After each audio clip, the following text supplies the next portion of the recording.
We're back. Virtus Podcast, episode 8, I believe. We will be chopping and changing some of these episodes. If it's not 8, I apologise. Read the title. I say this every week, every day.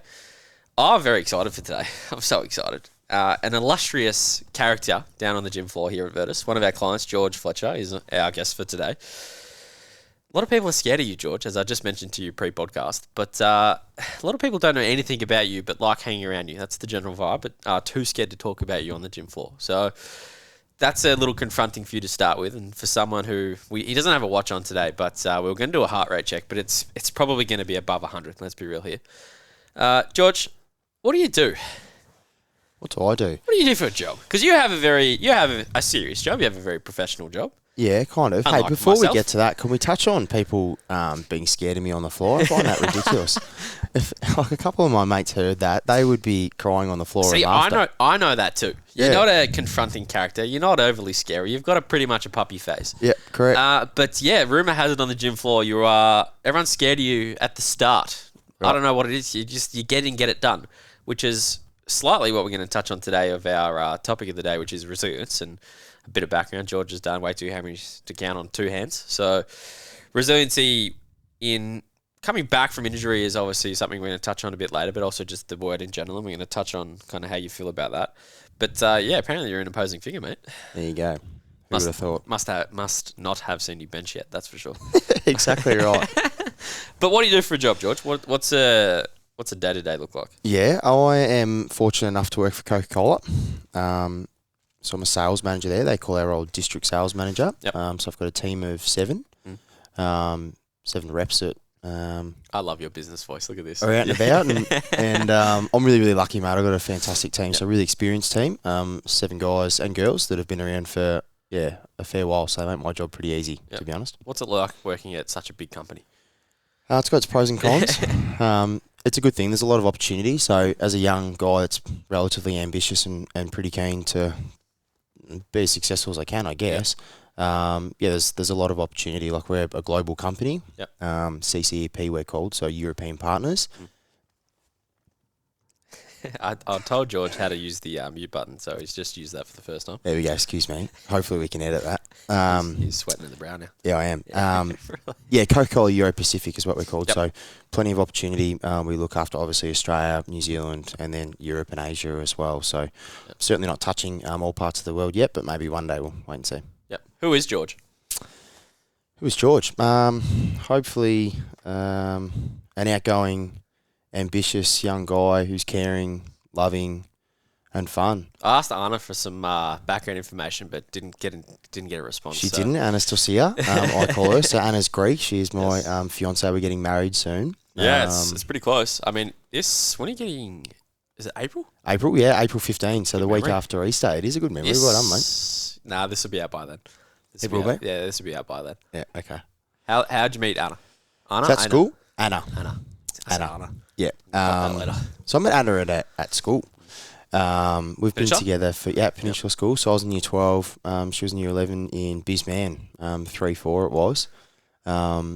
And geez, her parents aren't listening to this, but I remember staring at Anna as she walked down the quadrangle in her bike shorts, and we joke about that a little bit. And yeah, ever since we've been together for a long, long time, and Nice. 10 years I haven't really known anything different. We were really, really fortunate to meet each other at such a young age, and here we are. In a month we're getting married, which is cool. Is that scary?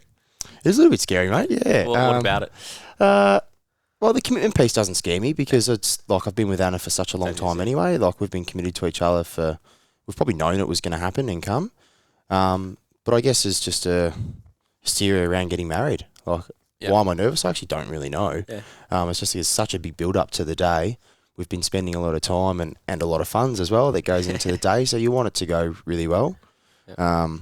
We're also dragging all of our friends and family away from Victoria. Destination wedding. Yeah, it is, mate. Yeah. It is, which we're really excited for. But it's an outlay for all of our friends and family. So we want it to be a good day. Yeah. What's the day? Where are you going? You have a bit of background information. I know a little bit, but welcome to the podcast. We can talk about whatever we want. Yep, fair enough. So we're going to Hamilton Island, which is cool. So growing up, I was really, really fortunate that Mum and Dad had, with a couple of other friends and family, had like a timeshare essentially on Hamilton Island. So Anna and I were the only ones that used to use it. I think it cost us $40 a night to go and stay there. and it was fantastic. We used to go holidaying there. You still once a got year. that? Or? No, we don't. Shit. No, we don't, unfortunately. Yeah. Smart. Yeah, that's smart. what I was thinking about. Yeah. I actually never been to Hamo Island, to be fair. Yeah, worth going. Unfortunately, you got to save your pennies. So That's okay. It's a holiday's a holiday. It's always expensive, isn't it? Exactly. But because you're stuck on an island, they don't miss you there. What are some qualities about Anna that you love? Oh, qualities about You Anna reckon that she's I going to love. listen to this? I don't know. I don't know. Yeah, you know what? She'll listen to this bit because this is early on. Yeah. And then I'll probably start to bore her, so she'll tune out, I'd imagine. What's some qualities that I love about Anna? How do I put this? I think Didn't think you were going to talk about this, did you? Nah, I certainly didn't. It probably started when we were really, really young, and there's a lot of things I love about her, but I introduced her to my grandparents, and Nan and Pa weren't very well. And I remember there was a time when Nana had a fall, and she sat down next to Nana for, it would have been like an hour and a half, and just sat there talking to Nan and trying to comfort her before the ambulance came. And I remember sitting there looking at her going, this girl's pretty special. She's a beautiful soul, and she's got a lot of amazing qualities. So outside of, being a fun, vibrant, exciting girl and that has a beautiful smile, she was caring for my family as well. And that's something that she's really close with, her family. She's got strong family values, which I value as well. So you met in school. Mm-hmm. What'd that look like? Yeah, it was interesting. That's another thing I joke with her a little bit. I got my my license, so I think I was convenient there for a little while. One of those moves. Okay. I see where this is going. Yeah, correct. I was convenient. I was able to drive her around, drop her off at parties and all that sort of stuff. But that also gave us some time to spend together. Yep. School, we had one class. We didn't have many classes. Anna's a very smart girl. She's very bright, whereas I'm probably not as bright. You're pretty bright. Yeah, I'm bright enough. Yeah, but not as bright as she is. So Anna's a school teacher now, very good. teaching at the school that we met Oh, at, really? There you go. which is interesting. So school, we'd spend most lunches together and all that sort of stuff. Still gave her a space. She still gave me my space to spend with our own friends. And then on the weekends, it was either at my parents or her parents. Yeah, what was your first date like, mate? What moves did you kind of spin? It was the old school movie. Can't go wrong. Yeah, we went to the movies. I couldn't even tell you what we watched. Yeah, correct. And then I think I took the bus home. So it was before. It must have been before I got my license. Before we actually started dating. That's a laugh. That's a long time ago now. Love that. And last before we drift off into something else here, what a proposal day look like? How'd you spin those moves? It's also You're a a man good of many story. moves, hence I'm trying to find this out of you. Right on. So this is very underwhelming, and one of the reasons we're also getting married at Hamilton Island. So, like I said earlier, we used to holiday there a lot, and I think Anna always had this vision that we were going to get engaged on the island or at Whitehaven Beach. So you could go holiday at Hamilton Island, and we used to do this day trip to Whitehaven. Awesome day, and I think she always envisioned that, but that didn't happen. We actually got engaged in our front living room. It was during COVID, so we couldn't go anywhere. I had organised some balloons, the "Will You Marry Me" balloons, champagne, all that sort of stuff. But yeah, it wasn't too exciting, mate. She was teaching in our office at home. Yeah. Just rocked in the math class and it was just by chance. I thought she has to sit in that room for an hour. Like I've got an hour to set all this up. Yeah, I love that. Fingers and toes crossed she doesn't come out, or else I'm unravelled. So. Nice. It worked out. The kids kept her in the classroom for long enough, and it was somewhat of a surprise. No, they didn't. Yeah. No, they didn't. And this is another thing that I haven't told many people actually, and I think she was disappointed about this. I didn't really say anything. Yeah. When I proposed, I froze up. I was really just nervous. About what you did for the first 90 seconds when we sat down, and I just let you simmer in it. Yeah, pretty much. I got down on one knee and gave her the ring, and I think she was like, she obviously figured out what was happening. I think she was waiting for me to sort of say some really lovely words, and nothing really came out. I love that. Yeah, I froze up. I love that. So come wedding day, I'll have to make up for it, I think. Yeah, that's going to be interesting. I'd love to be a fly on the wall, or the video footage of that, just see you tear up and choke up. And yeah, I think I will actually. Everyone asked me that. I reckon I will too. I almost choked up when I asked her father. It's a very traditional thing. It was, but it wasn't. We were taking the trash out, which isn't all that lovely. So you've done it in the living room. Yep. You've proposed in the living room. You're taking the trash out, then you've asked her, what's the third? Yeah, well, I don't know. But again, like we're in lockdown and we'd snuck around. I don't know if I can say that, but we'd snuck around. Say whatever you want. Yeah, good. We'd snuck around to her parents' house for dinner just to catch up with them. I thought, shit, I have to find some time during this hour and a half, 2 hours that we're at this house to speak with Gary, and he was taking the trash out. So You just grabbed out I just grabbed something else. I thought, I can take this to recycling. And Oh, that's so good. I was in the driveway. I spoke to him. It was now that I look at it, it was a laugh. But at the time, again, I could barely spit anything out. Yeah. I'm seeing a general trend here. Yeah, I freeze up a little bit. Where's that come from? What do you reckon? I don't know, mate. Because you're a pretty comfortable, competent, confident guy. Yeah, I think To an I think it's because I care. Yeah, absolutely. Is what I think it is. I think, and I'd like to think that I can find a way to calm myself down and spit it out when I need to. But yeah, when you really care about something, I guess, and you want it to go well, you build it up a little bit, maybe too much. And yeah, you struggle to get out or struggle to relax a little bit. Yeah, you strike me as definitely an energy in type guy. Like, there's a lot of care and effort that goes into anything and everything. Yeah. Which is, I mean, it's amazing quality. It's one of those values that I wish. Not that I wish. I think a lot of people wish that they could have more care about some things that potentially they don't. But I mean, you just find it easy, right? Yeah. I do kind of find it easy, and I actually think and I think we're getting to this at some stage, but I think that's also why I've been really, really keen to continue trying to play football. Like, it's no hidden secret. I haven't played many games, and I've struggled to get out there. But when I am out there, I absolutely love it. And the few seasons that I did play early on, it was like it's my outlet. Yeah. I love being around the football club. I care about it a lot. Cult hero from all accords. Yeah, I don't know. Yeah, I know you know. No, I don't. I don't know. I've seen a few videos. Yeah, good.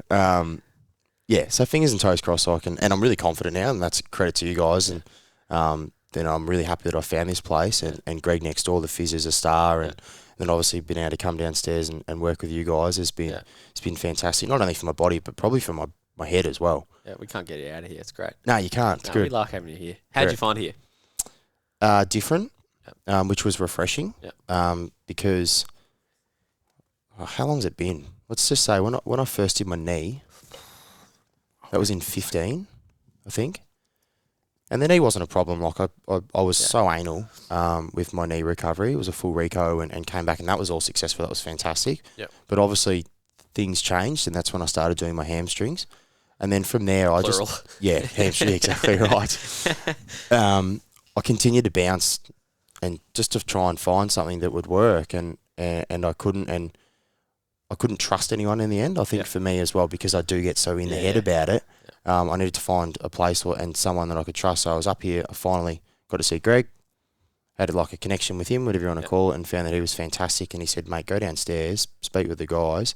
They'll sort you out." And straight away, I felt stronger. I felt more confident in my body, which is good. What made you feel like that? What did you need to tick off in your mind to go, I'm feeling pretty good about this now? Yeah, it's a weird thing, and I don't know how to describe this, but I, like through my trunk, so knees to my core, I used to always feel really tight. Sure. Tight and not long. Like when I feel long, I know. It's when I'm confident. So it's not necessarily a strength thing. Yeah, I felt really tight in there all the time. So that's not the case anymore, which is, it's great. I love it. And like even small things. Now. Yeah, like I sleep better. Yeah.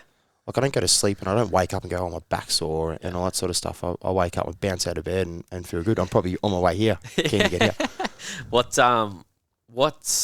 How did we get to that point? So describe kind of like your point of seeing Greg. Like, what did he say? What did he find? What did you see him for originally? It was for both hammies, right? Yeah, it was for my hamstrings.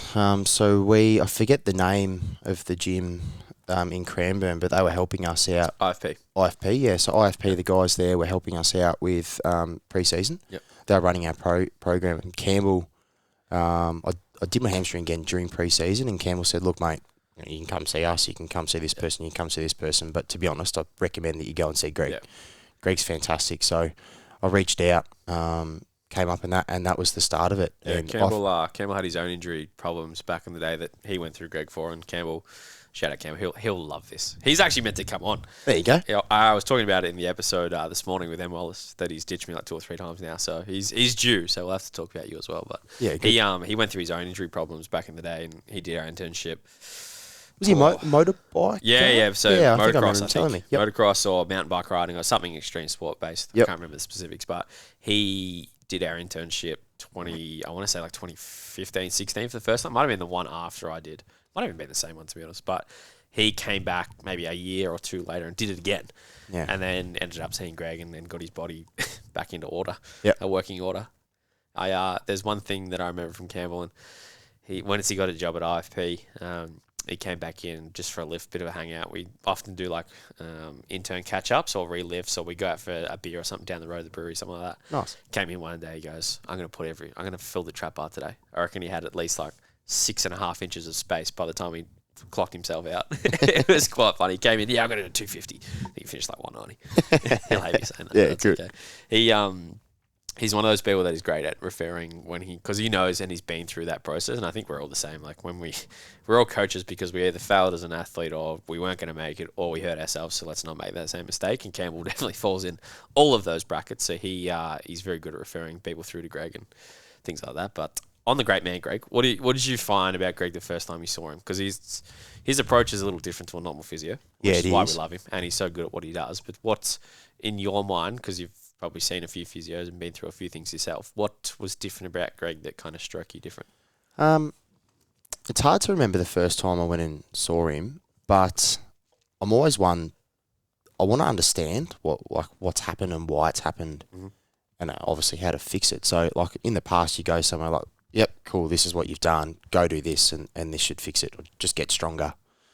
So, okay, great. I've tried that 50 times and here I am, I'm still here. But Greg seems to find a way to break it down. And it's not necessarily, if I walk in and go, I've done my hamstring, it's not necessarily we're playing around my hamstring. It's like, well, let's actually break this down and find out why you've done your hamstring. Is it your hips that are tightening up? Is it, what is it? Is it coming from your back? Whatever it is. And he broke that down for me, which I really, really liked. And then the connection with you guys downstairs as well. It was a really clear plan and clear path to get things better, which I think was really, really refreshing because, like I said, previous, and no knock on anyone else, everyone's, another physio for someone else might be fantastic, but for me it just didn't work. And, in the past it was like, righto, go do this, there, handball, off you go, you do your thing. But here it's all sort of laid out for you, I feel, if you're willing to commit to it, because there is you guys are obviously talking. I think you guys have a meeting in here once a week with the phys around particular clients that he might have. Yep. It's really, really refreshing to know that you guys are a team as well. Yeah, and I think a lot of it comes back to,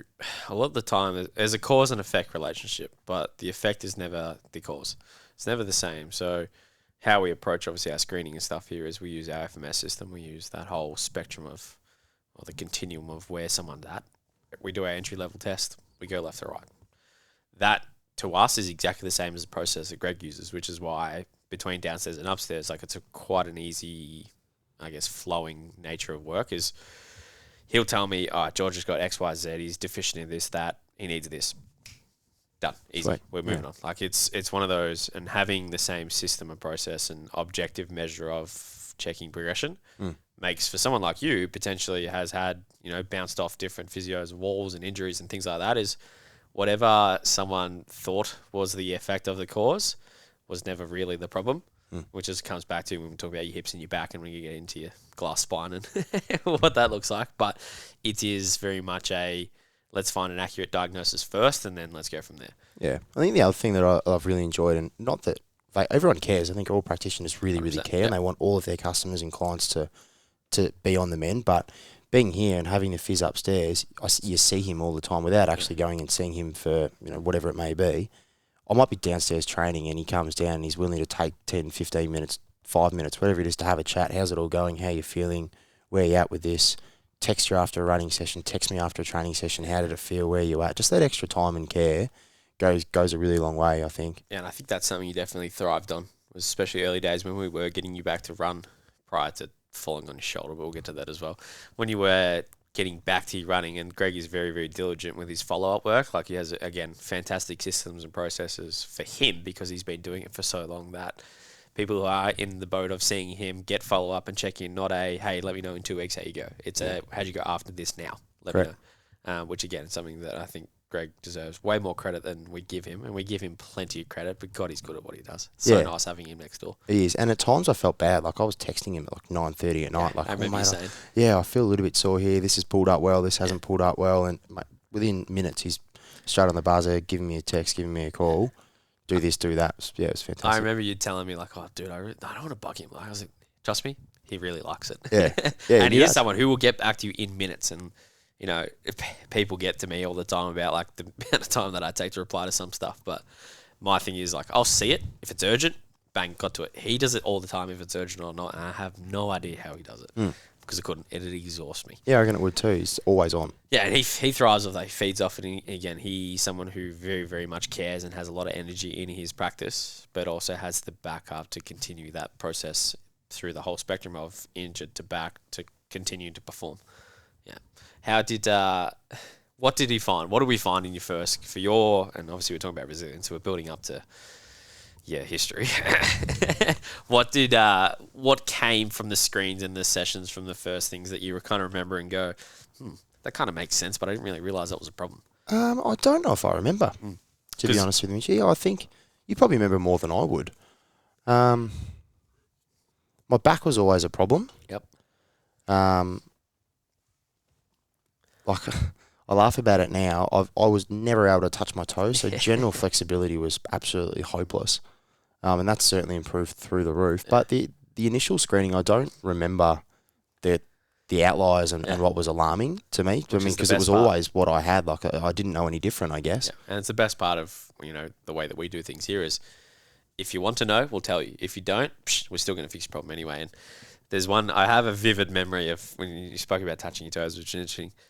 I have a vivid memory of the first time you did touch your toes, and this was in the first 20 minutes of me seeing you, and you kind of looked at me like, "The fuck did you just do to me?" Nothing. Just followed the system, and off we went. Stuck a band around your hip, and off you go. Touch your toes a few times, and again, that just comes back to accurate diagnosis and having some things that we know generally works, and we just fill in the gaps from there. Yeah, and that's the other reason I've loved this place so much because you see things, and if you commit to something, it happens. Yeah, which is refreshing. Yeah, and you are someone who's highly committed. And you came in today and you said, I've had a shit week. I haven't done much. But you play golf a few times. You're going to Chili Peppers tonight.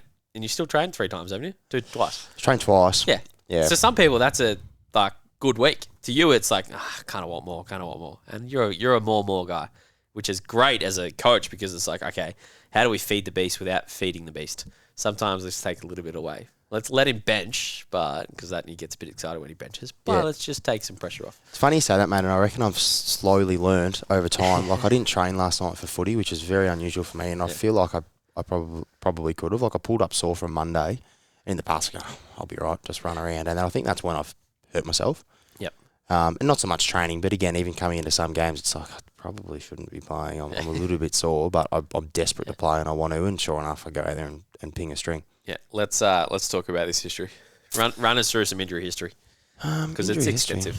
Yeah, it is a little bit, unfortunately. So it all started with my left knee when I did my ACL. So played junior footy, and then never a problem, not at all. And then didn't play football for a long time, which regret, whatever happened. Yep. Fell in love with golf, started playing a lot of golf, which was cool. That's next. Yep. And then came back to footy, and I played a full year. My first year back was 8 games in the 19s or something, and then started playing senior footy, which was great. Loved it. Played the rest of the year, and then started the next season. Played a full season. Fantastic. Thumbs up. Everything was fine. Then the next year I had a massive pre-season. I was really dedicated. I'd fallen back in love with footy, and I wanted to keep playing. And yeah, like I said, massive pre-season. My brother had come to play with me, and we were really excited to play with each other, but also very competitive. James is a good footballer. Shock me. Yeah. But I didn't want James to be better than me at the time. And first intra-club practice match, I'd gone around a couple and then tried to go around our ruckman, and my knee just gave way. And I remember it, mate, it was the most pain I've ever been in for 5 seconds. I was screaming and yelping. It was pretty embarrassing now that I think about it. At the time, I was carrying on a bit.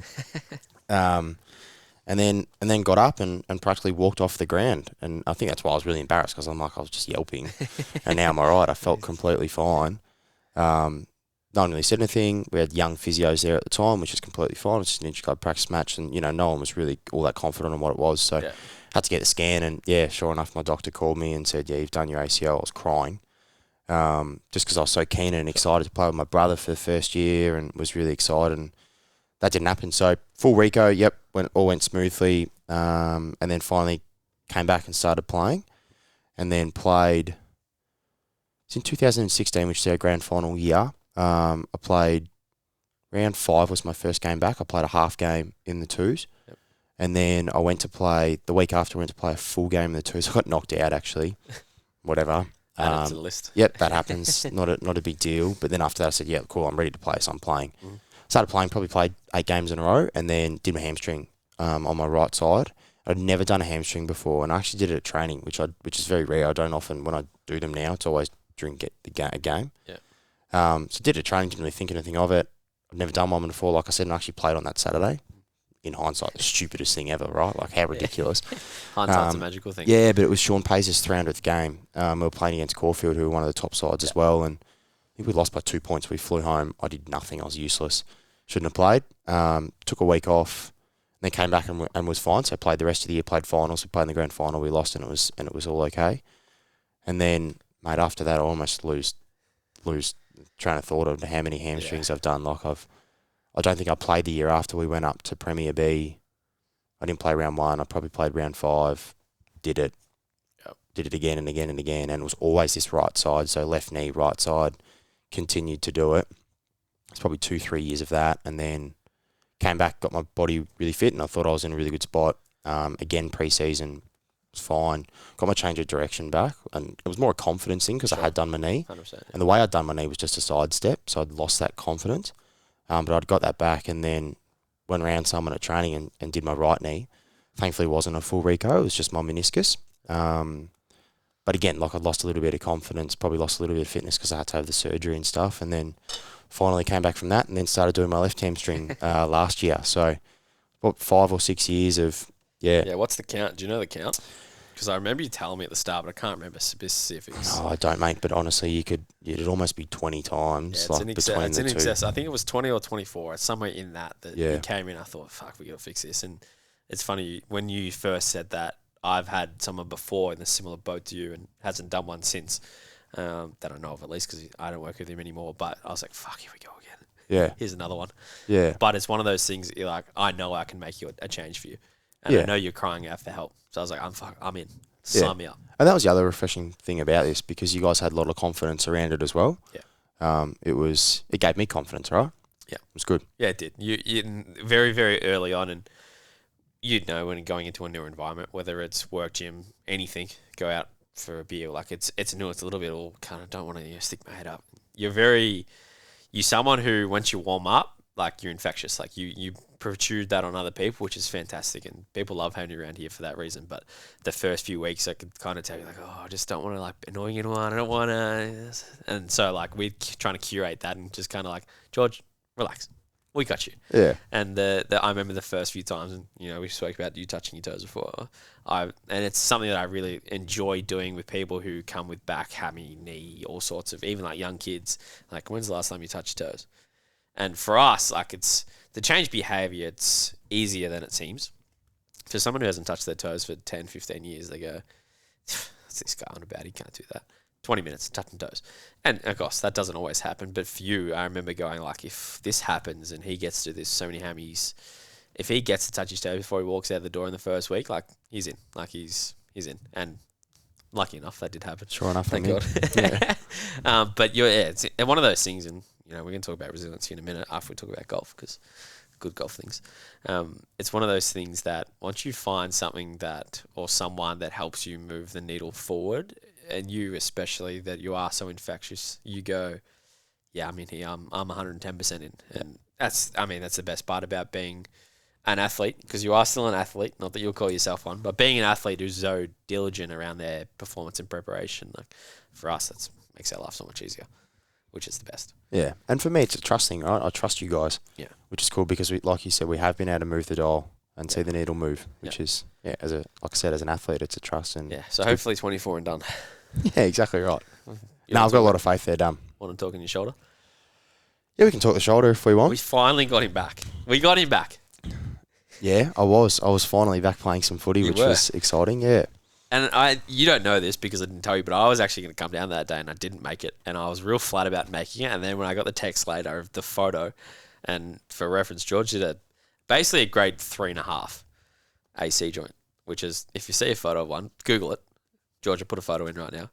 I might even put your photo in. I think I still have it. It's not confronting, but it's not pretty to look at. It's not too bad, yeah. How'd you go about dealing with that? At the time, so me and Tom, so Tom's my co-captain at the club, and after the game, really odd, none of us showered. That's very rare, but we were playing like a good hour and a half away, and we had our ball that night, so we had to pack up and go pretty quick. And Tom and I was the last to leave because it took me forever to get changed and get my jumper off. It was a nightmare. And I had to get my tape off because I did tape it up and ran back out there. Stupidly got away with it. It was fine. But yeah, I didn't know that, by the way. Yeah. It was a close game. Like we hid that one from me. Yeah, I did. We struggled last year, unfortunately, and it was a game that we should have won. Yep. I think we lost by 14 points, and I wanted to get back out there, so I probably should. Checks have. out. Anyway. No, I get it. It is. But Tom and I actually laughed about it on the way out. I said, I looked at him. I said, "Oh, at least it's not my hamstring, mate." And he goes, "Yeah, good point. It's a good way to look at it." And that was how I was trying to sort of, make it or put a positive spin on it. Yep. And it was really just a freak football accident. Like, this could have happened to anyone. It wasn't a very anything common to do movement. Yep, exactly right. Like, I tried to take a mark, stupidly didn't take the mark, and then dived forward to try and get on the second grab, and just it obviously popped out. It was a pretty firm deck. Yeah, landed on the outstretched arm, and see you later, collarbone. Yeah, that was the other thing though. When it happened, I actually didn't know I'd done it. Like, still ran around for 5 minutes. And I remember you being pretty nonchalant about like, "Hey, I'm pretty sure I cooked my shoulder here, but I'm not really sure." And then you sent me the photo. I was like, "Dude, that's bad." Yeah, and because I'd never done anything like any other part of my body besides my knees and my hamstring, it sort of reminds me of when I did my hamstring for the first time, right? Like, I did my hamstring and I had no idea that I'd actually done it. I went and played on the Saturday just because I was none the wiser, I guess. Really similar with my shoulder because I still had, because I was, one, probably running on adrenaline, and two, I was warm. I still had range of motion. I could practically get it above my head still, whether that was the right or wrong thing to do. But yeah, it was still felt all right at the time. So as soon as it freezed up, it was a different story. Where are you at now with it? In a really good spot, mate. It's fine. Yeah. It's completely fine. So for football, I should probably tape it up, I've been told, and that's it. So it doesn't bother me. Yeah. It was never going to be a concern for football. The only concern I had was golf. Yeah. I was worried that it was going to impact my golf game, and it obviously did for a little bit. I couldn't play. That was it was a bad time to be George because I was playing a lot. Yeah, it was. Yeah, exactly right. I'll be like, I played today. Yeah, go away. Exactly. Getting you new clubs, all sorts of stuff. Yeah. Yeah. You want to talk? Let's talk about your golf career before we talk about how you come back from everything. But golf career, tell me about it because you're a star. You are. Oh, mate, I'm so far from a golf star. But you were. Club golfer. No, you weren't. Yeah, I've seen the plaques. The plaques. How'd you start in golf? Like, was golf always a sport through high school? You deep dive? Did it come from parents, environment? Like, what got you started in golf? Yeah, a bit of both. So my grandfathers played a lot of golf, and Dad did as well, and my older brother. So that sort of got us into golf a little bit. Funny story, actually. James and I lost Dad's hole-in-one golf ball. Yeah, you told me about this. Yeah, knocking it around the backyard. Poor old boy was pretty grumpy with us. And then I remember in junior school there was like any sport thing, I'd just throw my hand up and want to do it in junior school. And it's like this golf day at Mornington. I thought, oh, right, I'll go along, and I used Nana's golf clubs for the day. And it was, I really enjoyed it and loved it. And then whilst I started to lose, my love for footy a little bit, I thought, I'll go play some golf. And I was addicted. Like, I wanted to be there. I used to beg Mum and Dad to drop me off at the golf club. I used to say, leave me, like, drop me off at 7, pick me up at 7. I'd stay there for 12 hours. I'd play 36 holes. I'd practice. Yeah. And just, I loved everything about it. It was really challenging. You're competing with yourself, which for a period was a good thing. Yeah. And then in the end, it probably unraveled me, to be honest. Yeah. What about, so golf is, and the female population gives us men shit about being so obsessed with golf. And it's a very interesting dynamic because it's one of those things, and until you do it, you can't. I find it really challenging to explain why I really enjoy golf. And it's hard to articulate, like, what about it is so interesting. And you talk about the competitive with yourself. And I don't know, for me, trying to hit a ball 400 metres into a hole that's yay big, like, I love that fine motor skill type thing for golf. But what is it for you that makes you obsessed with golf, or made you obsessed with golf? Especially from a young age. It was a new challenge. That was the exciting thing. But one of the other things I love about golf is, like, you can stand on the tee next to Tiger Woods. Yeah. Like, the two of us could stand next to each other. I could hit a shot, he could hit a shot, and I could hit it closer than him. You could do the exact same thing. Anyone can do the exact same thing. But the challenge is to be able to do that for 18 holes and 65 shots or whatever you're aiming to achieve. 65? Oh, certainly I'm not shooting Say, I'm 65. not getting Tiger Woods is. But that's like, we can all do it. Yeah. It's just a matter of trying to be able to do it again and again and again. And I think that's why I got so addicted, because I knew I was capable of it. I just wanted to be able to master it. And I think that's what every golfer's trying to do, trying to master it. And it's just a tough game to master. Yeah, and I say this all the time, is golf is not a sport that you get better at. You get less shit. 100%. Because when you think about it, like the differences between good and bad in golf are very, very minute. But also, a good shot can be a bad shot depending on what you're looking at or where you're going to. So, like, I think I enjoy that challenging aspect of it. It is too hard to get really good at it for me, who's a casual golfer at best. But it's one of those things that I just want to get better at it. Yeah. You've hit the nail on the head, though. Like, the difference between a good golfer and a bad golfer is their bad shots. Because, like I just said, we can all stand on the tee and we can all hit a really nice shot. Yeah. Then the bad ones aren't that bad for the good golfers. If you are to compare yourself to a golfer, who are you? I've been told Justin Thomas. Like, we are not talking low rounds or anything like that. We're just talking someone who thrashes the golf club and goes after it. Yeah. That's bit witty too, bit humorous. Yeah, a little. Yeah, bit cheeky. Yeah, a little bit. I'm very cheeky on the golf course with particular mates. Yeah. Which I enjoy. It's good. What? So you said just before we started here that you fell out of love with footy and golf kind of picked that up. Did you being obsessed with golf help hinder your love for footy, or was it just you found something else? I think I just found something else. Yeah. A new challenge, something different. Yep. And I learnt that I was going to be okay at it as well. I think that helped. Like, when you know you're going to be, if you put some time and effort into something and you know there's a reward potentially at the end. Did I get the reward? No, not necessarily. I didn't really know what the reward was going to be, but like, I knew that I was going to be all right at it. So yeah, it did probably fill a little bit of a void. What success have you had with golf? This is embarrassing, mate. No, it's not. I want to pry into this because you're not someone who celebrates your successes publicly. Oh, because there's nothing really to celebrate. Being good at something it's pretty successful. Yeah, I played a lot of pen at Mornington, which was cool, and I was 2-time junior club champion there, which was exciting. And really, mate, that's it. Like, there was some colt pen at Peninsula. Yep. So yeah, like I said, nothing that exciting at all. From the outside looking in though, like, that takes a bit of work. Yeah, it did. Well, it didn't feel like work though, because I loved it, and I was, like I said, like, begging my parents to drop me off at the golf course so I could practice all the time. It certainly didn't feel like that. And I used to work there as well. Yep. So through school and through the first half of uni, I used to work in the Mornington Pro Shop with Michael. Michael Froney is a really good man, good fella. And the Mornington Golf Club's a really good environment. Great bunch of members, all local to the area. Majority of them are local to the area. And it was a bit of like a community feel there, I guess. Yeah. And we played golf at Mornington once, and you could have sworn this man's a celebrity. 3 people come up and go, "Hey, George, how you going?" "Oh, it's this. What's going on here?" You're up on the shields. You're friendly in the pro shop. I was like, "Jesus, what have I got myself into here?" Yeah, like I said, a good bunch of people up there. Really good bunch of people. Just too modest. Hole in one count? Any? No hole in ones. That is close? One thing that is multiple times I've been very close. Yeah. So, I would love to tick that box, and it has to be official. So you could argue that I have had one. But it's not in comp or anything like that. It's not on an official scorecard. So, that's where the serious part of George comes out. Yeah, that's one that's avoided me, and one that I want. I've never got close. Par 3s are the bane of my existence. So I'm happy to slash one down to par 4, par 5. But par 3 is bane.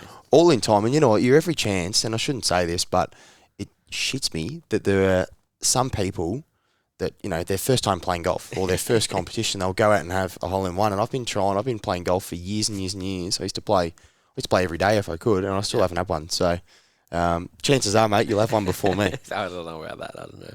What's golf look like now for you, though? So, I love my golf now. Not that I fell out of love with golf, but we got to a point where I probably wasn't. Maybe I could have improved more, but I had to put a lot of time and effort into it, and I used to get too frustrated. not like, I wouldn't say angry. Oh, maybe a little bit angry. Yeah, but very, very frustrated. And then I started to lose the love for it a little bit. It became too serious to a point because I was sort of going, what do I want to do? Do I do a traineeship? Do I try and become golf pro, or do I, go and do something else? And obviously just decided to not go down that path. So now I don't take it as serious. I'm not as good a golfer as I used to be, so I still find it a little bit frustrating because I think about what I used to be able to do with a golf ball and now what I can do. But it's a lot more social now for me. And I go out there and I don't care as much about the result. Yeah, I certainly do, but not as much. Yeah. What club you remember? Peninsula Kingswood. Yeah, really, really fortunate to be there. Glorious place. It's a beautiful place, yeah. So I fell into that whilst I was taking golf pretty seriously. Michael, who was coach at the time, said, go join Peninsula. 36 early holes. Days? Yeah, early days, really early Lucky days. you. Yeah, I know, very, very lucky, mate. And then I was close to getting rid of it, actually, because the family, so Dad, my uncles, and my pa, who's no longer with us, but pa was a member at Kingston Heath. Yep. So that was sort of where I was always going to go and play my golf, and I thought, I'll go join. I'm at Peninsula. I'm not using it. I'm not really getting any use out of it. And then the merger happened with Kingswood. Yep. And Michael, I was still staying in contact with Michael. Michael said, mate, this place is going to be pretty special. It'd be worth hanging on to. And I'm glad I did because it's pretty special. Yeah, that place I've now played there once. Oh, man, loved it. Put myself on the wait list after, actually. Yeah, you're on the wait list? Yeah, I'll be there for 5 years. Oh, good man. Hopefully I'll be more set up when that comes around. Yeah, well, that's the thing. It's the initial it's the initial whack that they give you now. You can pay it off over time, though, I believe. So join, you'll love it. Oh, Gym, 100%. pool, it's unreal. Yeah, it's got it. I mean, I'm very lucky to play there. Ben kind of put me on after we finished up at our last season at Saints, and I mean, I slapped and tickled around. Actually, to be fair, the front nine I actually played all right, and then I didn't really get a forecast of what was coming, and the North Course at PK really kind of ate me and spat me out. Yeah, it does get hard. Well, I've played with you, and you can hit a ball as well. It's getting there, but I think I lured myself into a, hey, I'm playing all right today feeling. And then, 10 to 14 really spat me out. I think I went through in like 6 or 7 over through those 4 holes, and I was like, oh, it's downhill from here. Yeah, and the North's not easy. You know, it's golf like. You start hitting them like shit, and then you hit them more shit because you just get frustrated. Yeah, you lose interest. Slap them down the fairway, and you end up on 2 fairways over, and you 3-putt, and you're like, yep, another day of golf. I'm done. Yeah, I want a beer. Yeah. What do you what's your dream? What's your favourite course you've ever played, actually, before I ask that question? Favourite course? Question, mate. Kingston Heath growing up was always my favourite. Family connection, I guess, and pretty special place. I think it's been rated number 2 in Australia for a long time. What's number 1? Royal Melbourne West Royal Course. Melbourne, Yep. And that still is. I was lucky enough to go to King Island and play Cape Wickham with the old boy and my brothers. That was special, and we were so lucky with the weather. I've seen a photo from that day, actually. Yeah, we were so lucky, like not a breath of wind, which is very rare over there. So that was pretty special. The other one was Hamilton Island Golf Course. In terms of actual pure golf, the golf course isn't that flash. Like it's still great, but the views, like every hole you've got, you're overlooking the Whitsundays. It's pretty special. So I haven't really given you an answer there, have I? No, I love that. No, it doesn't matter. It's a podcast. Do what you want. Yeah, there's a few. I'd love to go play overseas. James and I actually, so my brother, when we went to South America, we played the world's highest golf course in Bolivia. That was pretty cool. And because the air's so thin up there, the ball goes miles. Makes you feel good about yourself. Yeah. And they told us that. They said, you'll probably hit it further than what you normally do. And yeah, righto, whatever. Then you get up there and sure enough, the ball is, it hums. Maybe I should go up there then. Yeah, it was cool. It was pretty cool. Well, that's what's apart from the obvious few, like what's a course you really like to play that you realistically have a chance of playing? Because hey, we'd all love to play Augusta, but is that going to happen? Probably not. No.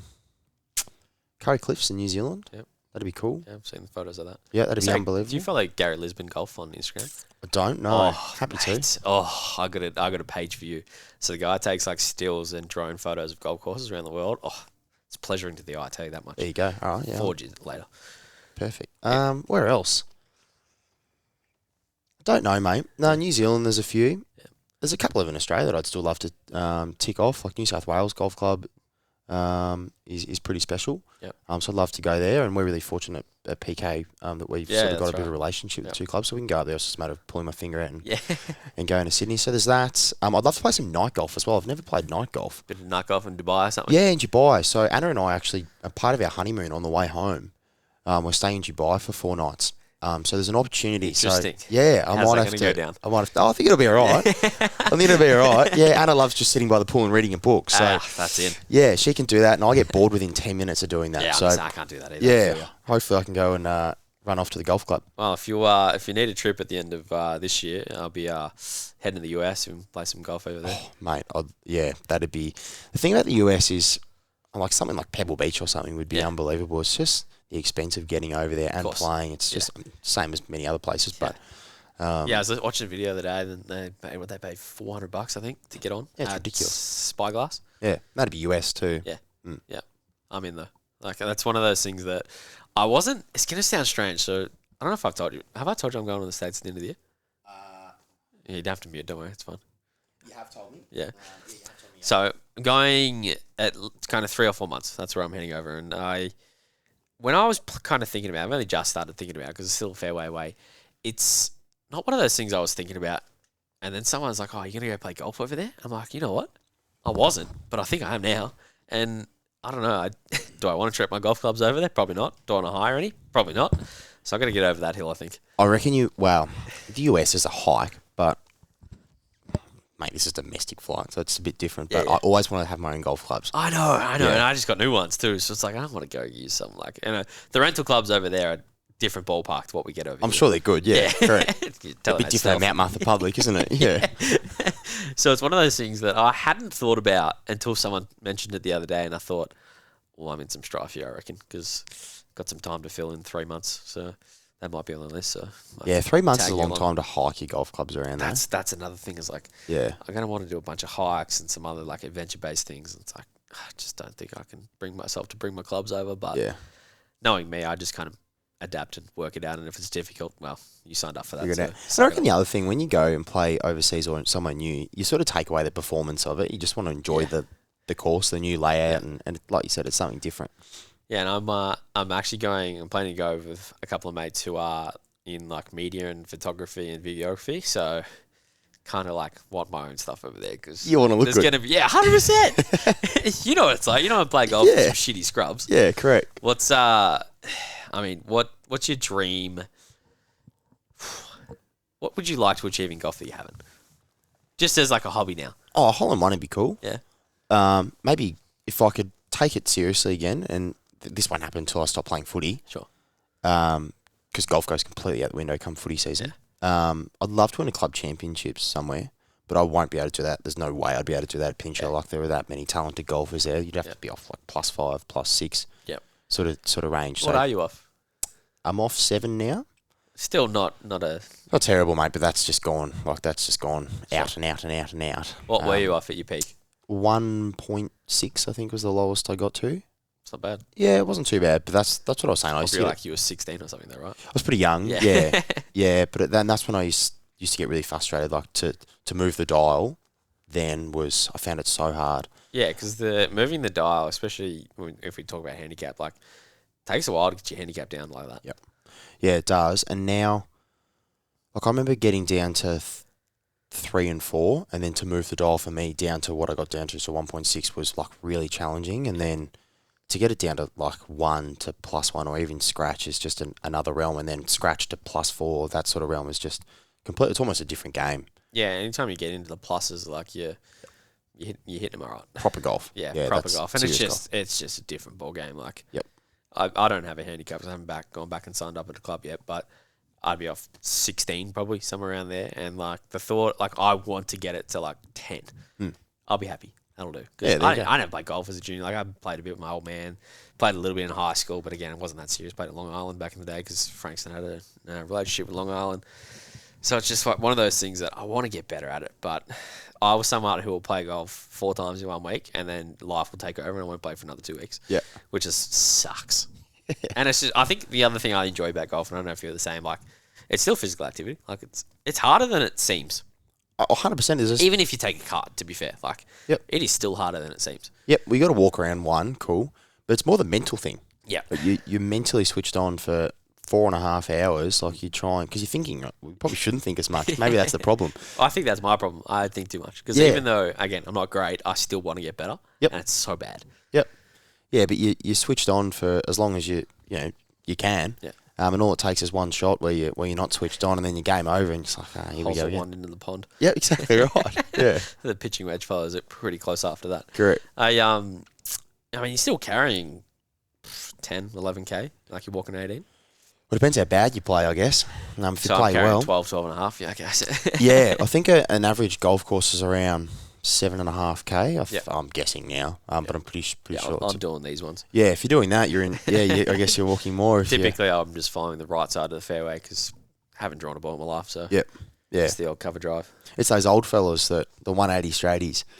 They're the ones that 180 straighty. Haven't heard that? No, I've never heard that. Yeah, right. I guess you probably haven't played with a lot of old members. Nah, So not really. when I was playing a lot, I used to, and work in the pro shop, we were sort of encouraged to try and play with members and stuff, Sure. which was great. So you get to meet everyone, and you play with a couple of the older guys, and credit to them, they're still out there doing their thing, and obviously aren't as strong and flexible as what they used to be, and punt it down the fairway, 180 straighty, and it was that every 18 holes. It was just boom, boom, I boom. love that. Yeah, it's great. I might have to make something of that. You seen, I've carried your party pump into some of my exercises now. You have? So you introduced me to the word party pump. Okay. It's because I never heard of it, and it must be a Peninsula thing. I never heard of it. You came out one day.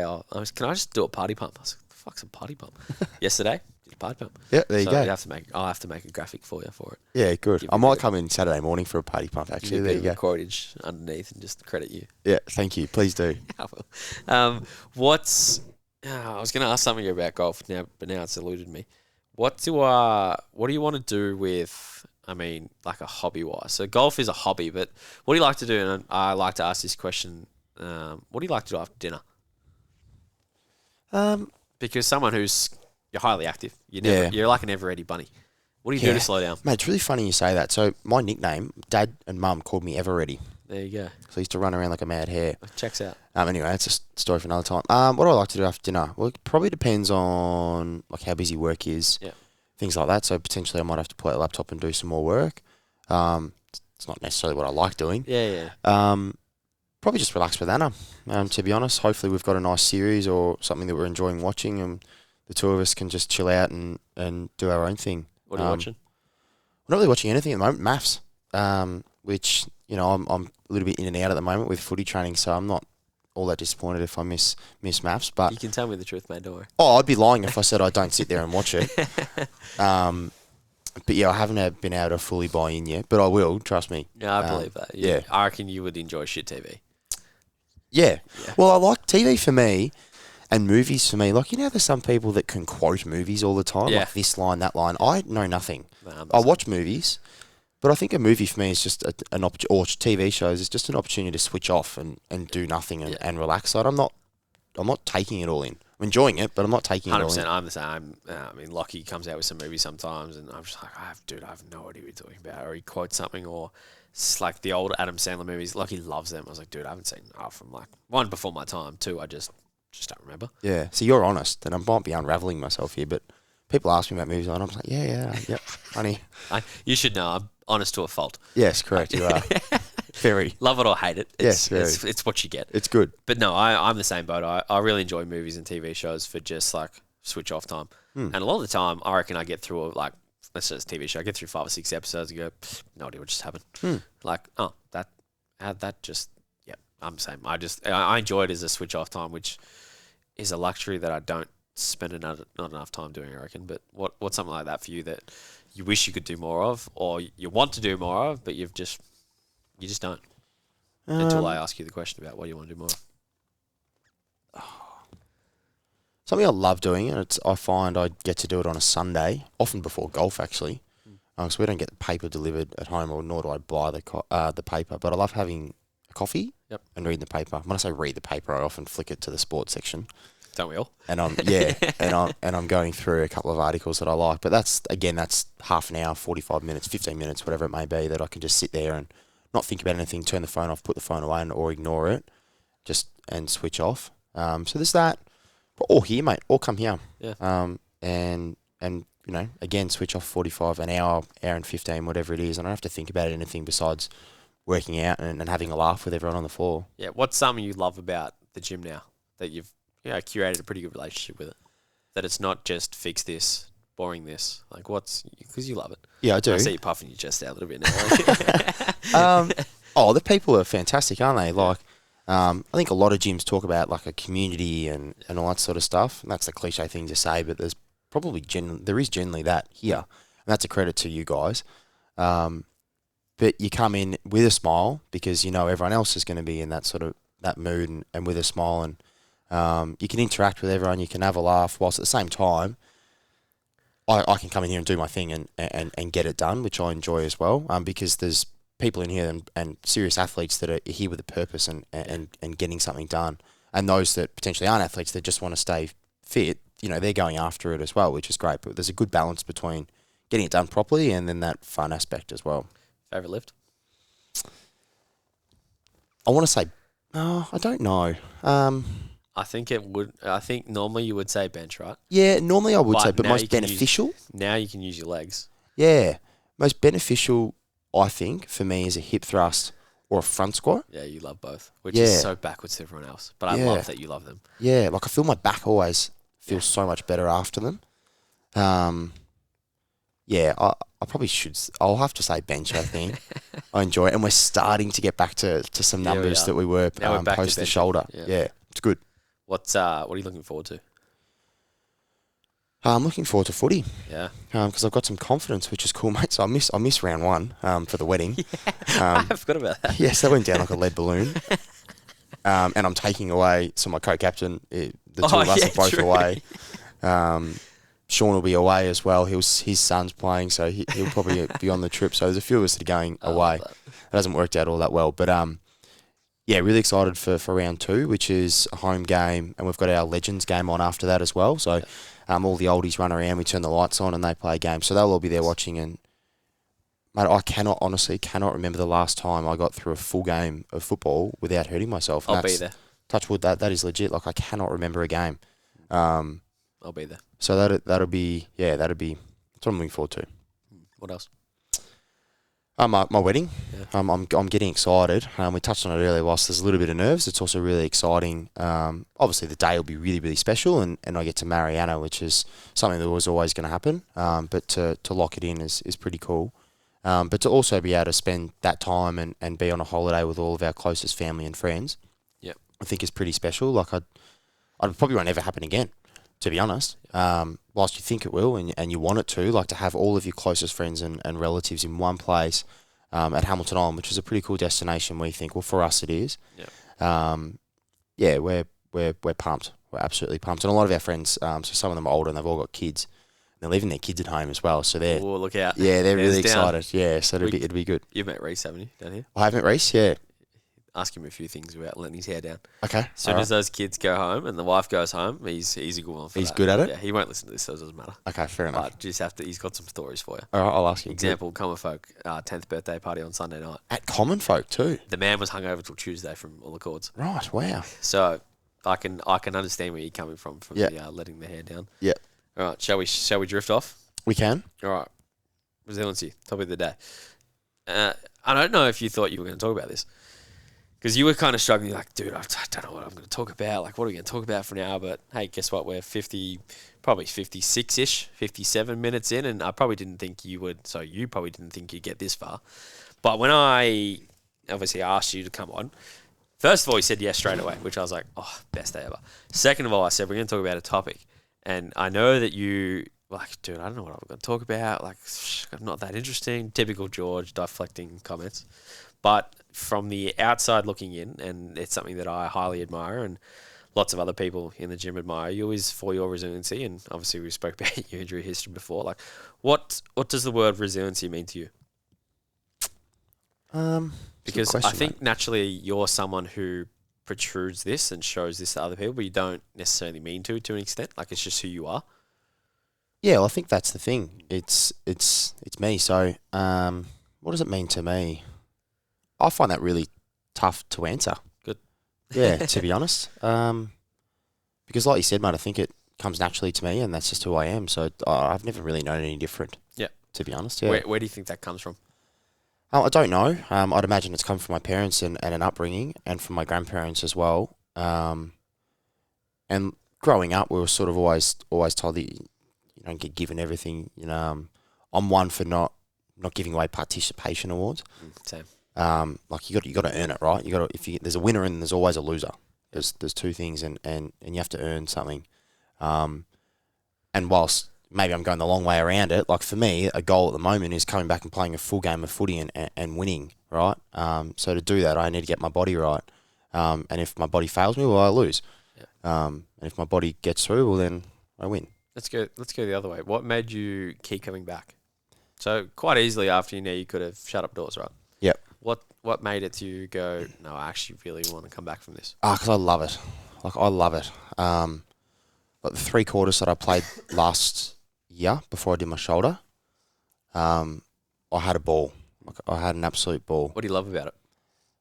I don't think about anything else besides football and being out there with my mates. And it's a very mate-orientated club, right? yeah, it is. From the outside looking in, that's what It's I probably feel. different, I'd imagine. I've never been part of an MP NFL club, but we don't pay anyone. Yeah. So you're there for what I call the right reasons. That you know of. Yeah.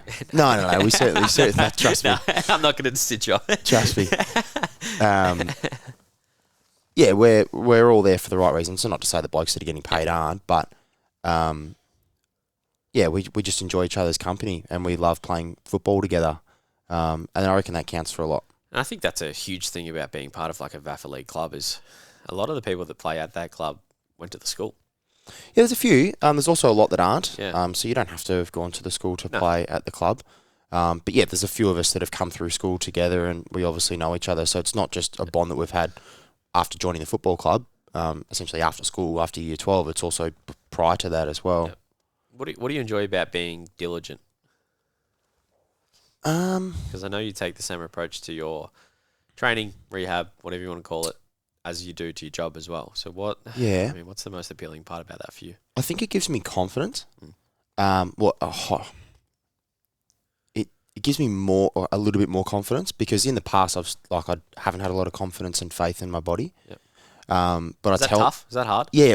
It was terrible. It's probably half the reason I kept breaking down. Yeah.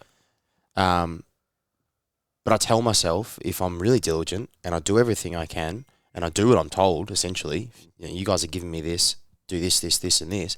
If I do it and I do it at 110%, well then, it's not that it's your fault, but I can't do anything else. Yeah. So like I said, it gives me confidence. I do it right. I've done everything I can. Now I get to go do the fun bit and go out and play. What about when you're like at a really like low? So it's like you spoke about like last season, even the season before that, you play 2 games. Yeah. Like what in your low part, like what keeps you coming back? Because coming from my experience of like being injured, like when I get injured and have been injured for a long time, that's like I don't want to go to football.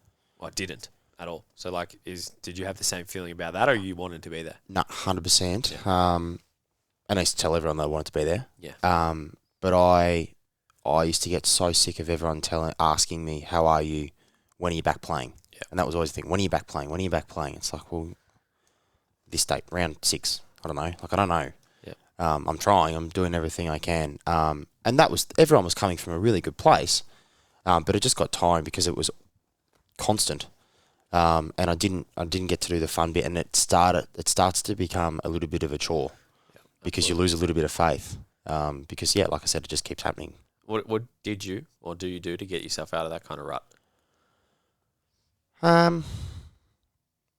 Probably come to gym and find something that makes me feel good. An outlet. What about prior to you? Well, that was tough, mate. Like I don't know. That was probably half the problem, right? I didn't really. Again, I'd go to gym. Yep. And that was great for my mind because I was able to switch off and forget about it. But I probably wasn't doing the right things to fix myself. I was probably just fixing this instead of this. Yeah. Looking back now, like how do you think you cope with it? How would I? No, how did you?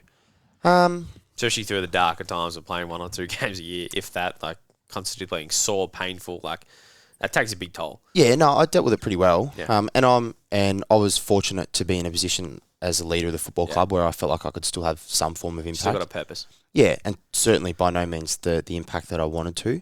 And that was really frustrating. That was a challenge in itself, to be honest.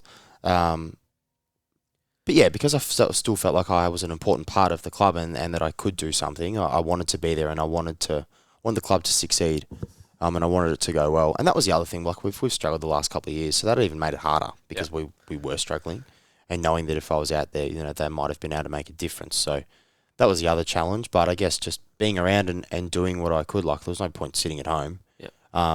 What was I going to get out of that? Probably just piss Anna off, try to annoy her, complain. I love that. Yeah. What do you want to be known for as a leader? Because I would presume, and obviously not being involved in your club, like people from the outside looking in and you and being around you, like they'll see the resiliency that you bring to the group and how that kind of affects them in a positive way. What do you kind of want to be known for? Because again, you don't mean to be that, but you are. Yeah. What in your mind do you want to be kind of as a leader seen to be? Yeah. So there's that. There's all of that. But then someone who leads with care as well and compassion. And for me, it's a football thing, but it's also a work thing. I find it so important to understand people and get to know everyone and break down what barriers, whatever it may be, what are their barriers, why aren't they enjoying this? Because big believer in if you're enjoying something, you'll be really good at it. Like if you can build competence, it'll build confidence. Yep. With confidence will come success, and things will go really, really well for you. What does success look like to you? It's Lockie's favourite question to ask. Like from a football point of view? Just in general. Oh, just in general. I have a happy marriage. I create a family. I travel. I get to play a lot of golf. We win a flag at the Old Boys. Yeah. Geez, that'd be nice. Chaos. Yeah, that would be chaos, mate. Yeah, we have vote count after our last day. I don't know if you're across that. We have our vote count traditionally after our last game of the year. And vote count is a big day as it is. Yeah. But it'd be massive if we ever won a flag. It'd be nice to have a medal around our neck doing that. Being involved in the club, and obviously I played footy at YC for a few years, and not that the old reserves won any flags, but obviously the seniors won a fair few, and I can imagine what that would be like after winning one, after such a long time of not winning one versus us, back to back. And obviously I didn't. It's one of those things that just because you're a part of a club, it's not that you have to have the success, is you care for the whole community based around the success that they have, whether that's football, netball, anything like that, especially being in a football, netball based club. Like, just because, the netball's win a flag, like, we're just as excited about that. And that's the other thing, mate. Like, our football club has never won a senior flag. Yeah. Ever. Crazy. And for those that know the VAFA, like, you go two up every year, two down every year. And we were as high as Premier B. There's like 9 divisions. That's technically Division 2. We've never won a flag. Like, that's ridiculous. I think we're the highest club, or we're the only club to get to Premier B without winning a senior flag. So there's a lot of people that have come and gone through the football club that would love to see us. There's a lot of people that hang around, that give their time. And like we said earlier, no one's getting paid. No one, everyone chooses to be there, and everyone chooses to give us their time. So we get to go and have fun. I'll run around on a Saturday, be there on a Tuesday, be there on a Thursday. And if it wasn't for those people, we wouldn't get to do that. So it'd be nice to give back to them as well. Yeah. Do you think that comes back to being a part of something bigger than you? 100%. Yeah. Well, that's exactly what it is, isn't it? Yeah. Like, I'm not the football club. There's this big community. Yeah. What do you enjoy about being a cult figure? Because I know you hate it. Yeah, I'm certainly not a cult figure, mate. I don't know where that comes from. I've seen some microphones. I've seen some. I can. Yeah, I do know what you're talking about now. How have you seen that? I got my sources. Christ. It's this little thing about putting up an Instagram poll, and Jesus. People provide. So that started at vote count. Yeah. The old dire straits. Do you feel like, and I don't know if this is true or not, but do you feel like the football club gives you an environment to just be you and just kind of let all your kind of barriers off, I guess? Yeah, well, I'm assuming you've seen a video of this, so that is all walls down. Yeah, that's all walls down. Yeah. Yeah, well, I guess it does. It's a different outlet. Like, for me, at work, I'm serious. Yeah, pretty full on and serious. And then outside of work, like I can relax and create arguably a different environment where I can let all my walls down and let loose a little bit. What's something you wish you could do more of that you have a barrier or a block on in that kind of space? It's tough. Yeah, that is tough. Something I wish I could do more of. Do you want to give you mine? Yeah, What are you go thinking? on. So for me, like the people see me here as a little bit louder, a bit funner, humility, self-deprecating humor, like that kind of side. And naturally, I'm very, very introverted. Like I could, and you saw me when you came up here. I was sitting up here and I was happy as Larry, just doing some editing on the studio over there. Like my natural happy habitat is quiet silence in my own little world, just being me. And I wish to an extent people would see that on the gym floor, but it's hard to because you want to cultivate and curate an environment that's fun, enjoyable, high energy. But I think for me, it's the softer side. And when you work with me as an athlete or a client or anything like that, you do get a little bit of that. And I think that is the one thing for me is like, how do I bring that into just like my day-to-day activities? So that for me is kind of the question where I was coming from there. Yeah, nice. I'm still going to struggle to answer that, mate. I don't know. I'd like to think I've got a decent balance. To be honest, and I'm relatively comfortable on how things are. Don't get me wrong, there's some weeks where I wish I could do this, and there's some weeks I wish I could do that. But overall, I would like to think that it's pretty good. I mean, work can be stressful at times, and I'd love to be able to completely switch off, probably more often than I do. But yeah, that's life, I guess. Nice. Do you have any valuable kind of resources or things you have learnt over the years just on like self-development, I guess? Probably the only one Are you a reader? No, I'm not. And that is one thing that I wish, and when Anna and I have kids... Same, actually. I was just thinking about that. Me too. Yeah, touch wood. I'm sure we'll have kids. That I will drill, and she's a school teacher, so it'll naturally happen, but I will drill that into them that they need to read because I didn't read as a kid, and I'm not, like, my reading and writing is pretty poor. Yeah. Which I regret, and I struggle to get into books. Like, I've tried reading books, sports books, you name it. Yeah. And I just don't enjoy it, mate. No, I find it hard to get stimulated by, whether that's a biography on anyone, sporting figure, whatever, or it's a self-development, self-helpy, something like that on Resilience or, topic of the day, but or anything from like, I feel like I could read like things that I want to learn from whether that's like a research article, like full nerd kind of vibe. But yeah, reading's one of those things to me as well, which is what I was just thinking about. Yeah.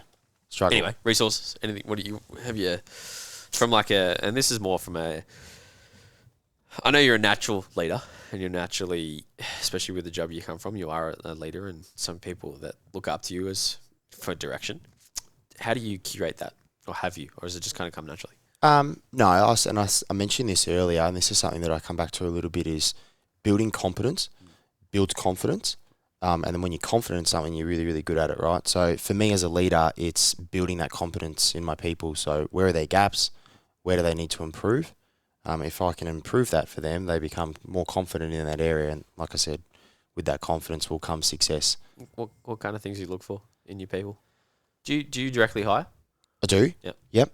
So when we interview at Coca-Cola, it's for our roles, or for the roles that are in my team, it's myself and a colleague that we go through. So it all depends on the balance that I have in the team at the time, mate. If there's a particular sort of person that I need, well, then that's obviously what I'm looking for. But I'm always keen to try and find someone relatively ambitious. It's funny, actually. I've just hired a young guy. He's a really good fella. And I'd like to think I saw a little bit of me in him, and maybe that's why I hired him. In what way? He was ambitious. Yeah. He could hold a room. He was personable. He seemed fun and enjoyable. And was he green? He's really green. Yep. He has no experience. They're the best. Exactly right. So it gives me the opportunity, and us. It's not me. It's us. Yep. As a company, it gives us the opportunity to sort of mould him a little bit and coach him and guide him, and then the direction he wants to go. And like I said, he's relatively ambitious. And CCP is a big wide world, so there's lots of opportunity for him. Yeah. What's something you look for in a person like that? So ambitious is one. Like, is there any values or characteristics you kind of find as you kind of come back to? Because being someone who hires and fires to an extent, and we go through a hiring process for our interns and stuff here. I always find myself coming back to, and I only have recently reflected on this, is the people that I like to surround myself from a professional side of view always kind of have the same demeanor. So a little bit funner, a little bit cheekier, a little less serious to an extent, but also can like have a switch that they flick on. Like, is there anything like that you look for? So ambitious obviously being one we just spoke about, but is there anything else you kind of look at? Confidence is one. So there's a lot of knockbacks in a sales role traditionally, generally. And that's you need a lot of confidence. I think. Yeah. What is confidence? Is it just the way you carry yourself, or Yeah, the way you carry yourself is a big thing. And presence. If you can walk in, you've got a presence in a room to start, and you're not scared and you're confident to hold a conversation with something or carry a conversation. That's a big thing. And resilience. Resilience is a massive one, mate. Like I said, there's a lot of knockbacks. Yep. So you need to be resilient in probably I'd say any sales role, but especially ours as well. Is there any comparisons or similarities between business and sport, or for life for you, and talk resilience or confidence or anything like that? The resilience piece is big. Yep. If you keep injuring what do you feel yourself. like? That's an interesting one. What do you feel like resilience looks like in a business point of view? That how do people, and I have not worked in this space, so I don't really know much about this space personally. Like from a sales point of view, from a business point of view, like what's resilience kind of look like? Is it just carrying on? Like how do you curate that? How do you curate that? So our guys get a lot of knockbacks, right? And they're the face of Coca-Cola for a lot of businesses and companies. So we deal with bottle shops and licensed venues, or integrated venues we call them, which is a pub that's also got a bottle shop attached. So constantly trying to sell in new lines, new items of ours, and then also trying to desell competitors as well. Yeah. And there's a lot of no's. You get a lot of no's all of the time. So it's the ability to be able to bounce back from that, and still have a great relationship with someone who's telling you no all of the time. Because that's important. If the relationship breaks down because you're hearing no, well then you go from one no to 50 no's. Yeah. What do you think keeps them coming back or bouncing back? Is it like values and direction from you? Like, well, I was going to say, hopefully that's part of my role, isn't it? And that's building a culture where they enjoy their time. In fact, I just went on. My boss called it a summit. We said a summit. Yeah. And we had to put something together, and he said, like, what's one thing that you really want to get out of the year? And not just this year, it's always just that I want all of my employees to, regardless of results, like results are obviously important, sure. But I always want my guys to be enjoying their time at CCEP. If they're not enjoying it, well, then what's the point? Mm-hmm. And I can guarantee if they're enjoying it, they're doing well, I find. So, and enjoyment for some people is different. Like I've got 2 part-time ladies that have come back from maternity leave. So for them, enjoyment is obviously success, but it's also work-life balance, so they can spend time with their kids. And then I've got some really experienced guys where they've got that work-life balance, but then they probably need some new challenges to test them a little bit, and that's how they get their enjoyment out of their role now. Interesting. Shoot for the moon. What do you want to achieve professionally? Oh, mate, I don't know. And we were talking about this the other day a little bit. So. Yeah, I don't know. It'll all depend on where Anna and I are at, I would imagine. Yeah. That will... be big on my decisions, but you want to keep climbing the corporate ladder? Yeah, I do. If I can, 100% I do. There's a lot that I need to learn, and my time there, so I've been there for just over 5 years, and I've had a lot of roles, and there's some people that maybe tell me that I should slow down a little bit and smell the roses and just sort of take it all in, but I don't think I'm that sort of person. I'm pretty keen to... I'm pretty keen to keep going. Like, why stop? So, I don't know if I can answer that, mate. I don't know. Like I said, and I've said it a few times, that the opportunities are endless, and see how far I can get her, I guess. Nice. Yeah. We're going to wrap it up, my friend, so you can get a little party pump in before you have to duck off to your concert. Beautiful. Is this your first podcast? It is, yeah. Hence the reason I was pretty nervous. What'd you think about it? I've actually started introducing this little reflective piece, because a lot of the time the guests that I talk to on the podcast don't really expect me to ask them to come on, and I know you didn't really expect that. So what'd you do about it? I've enjoyed it. Like, looking at the clock, what are we, an hour and 20 minutes in? I certainly didn't think we were going to be able to talk for an hour and 20 minutes. It's been enjoyable, mate. It's been kind of nice to also reflect a little bit. Yeah. And think about when I first came here and slowly meeting everyone. Like, can you imagine me the first day I walked in these doors and I thought I'd be sitting in this chair doing this? There's no way. So, it's so basically what you're saying cool. is for the last hour and 20 minutes, I've made you stop and smell the roses. Yes, literally, 100%. That's exactly what you've done, mate. No, what's something we talked about you didn't think you'd have to? Poor Anna. I didn't think I'd be talking about Anna so much, so it'd be interesting to see what she thinks of that. No, there wasn't too many surprises, mate. You gave me a little bit of a heads up, which was kind. Yeah. Who's someone from your world you reckon would be cool to talk to? I don't need to know them. Are you talking about for this? Yeah, for this. Why not? I'll go have a beer with them too. That works. Someone from my world that isn't here. Yeah, anyone. Good question. Do you have an illustrious character you kind of know but you don't really know? You want to... The first thing that came to mind when you said that, I've got a mate called Bryce Callum. I know the Calmans, yeah. Yeah, he lives in Sydney. Mitch and I played cricket a little bit together. Yeah. I'd love Bryce to have to do a podcast, something like this. That'd be really interesting. You won't get it out. Well, in fact, you would get a bit out of him. You won't get him in the chair. But Bryce is probably one I'd love to see sit down and do this at some stage. For what reason? Well, I think it'd be a good laugh. yeah. But Bryce is a man. He's like if you ran your own business and you knew Binger was going to be there week in, week out, he'd be the first person you hire because he's a very intelligent man and very good at what he does. But then you talk about someone who sort of relaxes and lets loose. He's pretty good at that as well. So that's a family trait, I reckon. Yeah, he's got some good stories. They love a good time, those Calmans. They certainly do. All right, on that note, my man, we are going to wrap up. Thanks for coming in. Appreciate it. Little party pump time, hey? Thank you, Mitchie. I appreciate it. Absolutely. My pleasure. Thanks, brother. Have a good day.